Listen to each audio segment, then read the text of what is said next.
difficile. Lorsque j'ai voulu faire ce livre, certaines personnes m'ont dit « Tu n'y arriveras pas. » Aussi. Quand je décide de faire quelque chose, je vais jusqu'au bout. Je voulais y arriver. J'avais décidé d'y arriver.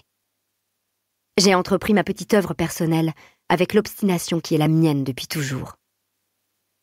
D'autres personnes, plus curieuses, ont demandé comment j'allais faire. Écrire moi-même ? Raconter ce que je voulais écrire à un entendant qui traduirait mes signes ? J'ai fait les deux. Chaque mot écrit et chaque mot en signe se sont retrouvés frères. Parfois plus jumeaux que d'autres. Mon français est un peu scolaire, comme une langue étrangère apprise, détachée de sa culture. Mon langage des signes est ma vraie culture.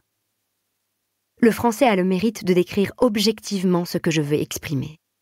Le signe, cette danse des mots dans l'espace, c'est ma sensibilité, ma poésie. Mon moi intime, mon vrai style. Les deux mêlés m'ont permis d'écrire ce récit de ma jeune vie en quelques pages. D'hier, où j'étais derrière ce mur de béton transparent, à aujourd'hui, où j'ai franchi le mur. Un livre, c'est un témoignage important. Un livre va partout. Il passe de main en main, d'esprit en esprit, pour y laisser une trace. Un livre, c'est un moyen de communication qui est rarement donné aux sourds. En France, j'aurai le privilège d'être la première, comme je suis la première comédienne sourde, à recevoir le Molière du théâtre. Ce livre est un cadeau de la vie.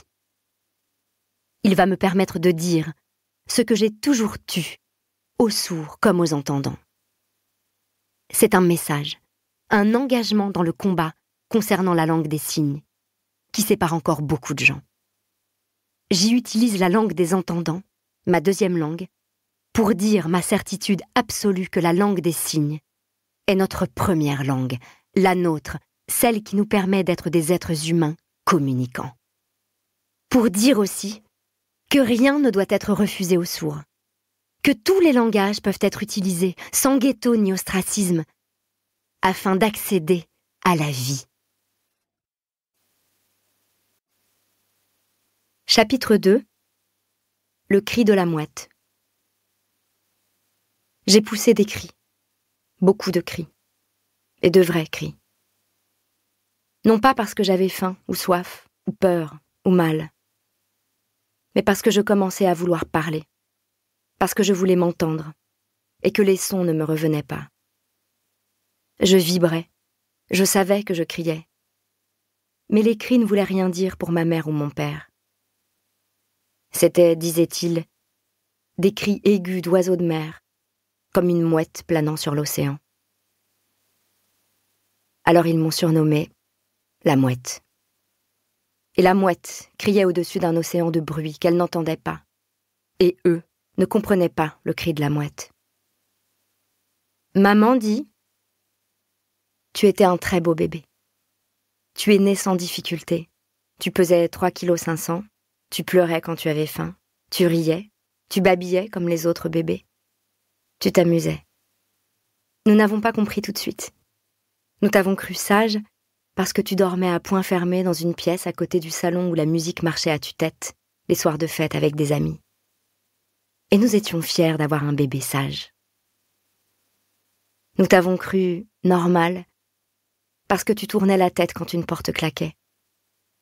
Nous ne savions pas que tu ressentais la vibration par le sol, sur lequel tu jouais, et par les déplacements d'air. De même, lorsque ton père mettait un disque, tu dansais sur place dans ton parc, en te balançant et en agitant les jambes et les bras. Je suis à l'âge où les bébés s'amusent par terre, à 4 pattes, et commencent à vouloir dire maman ou papa. Mais je ne dis rien. Je perçois donc les vibrations par le sol. Je sens les vibrations de la musique, et je l'accompagne en poussant mes cris de mouette. C'est ce qu'on m'a dit. Je suis une mouette perceptive. J'ai un secret, un monde à moi. Mes parents sont d'une famille de marins. Ma mère est fille, petite fille, et sœur des derniers caporniers. Alors ils m'ont appelée Mouette.